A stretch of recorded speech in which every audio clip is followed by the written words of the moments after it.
Yan, yun na po yung gulay natin. O, yan. Masarap po ito. Kung tawagin, daog. O, yan po yung mga ingredients niya. Lagyan nyo na lang ng luya pag ginisa ninyo. Tsaka kamatis. Pero itong klaseng gulay na ito ay konting ingat po sa paggawa. Kasi ang tinik po niyan, matatalim. Ayan o. Baka maisama nyo, makain ng bata, ay hindi po ano yan, at gawa ng antitigas po ng tinik po niyan. Ang tinik po nito ay parang yan o, yung sa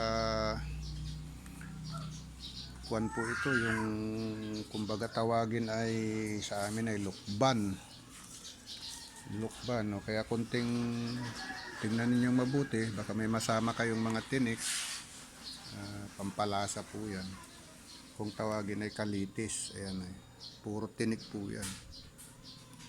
O, lagyan po ng kamote. Saka ito, baag, talong, gisa na lang sa kamatis. Ayan. O, mamaya papakita ko po kung paano iluto ito. Check na lang po, watch na lang.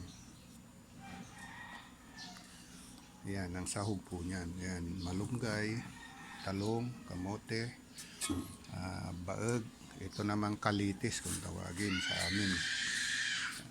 Kaya kunting ingat lang, at kaya ay puro tinik po yan. Ang lalaki ng tinik ha. O yan, advice ko lang po.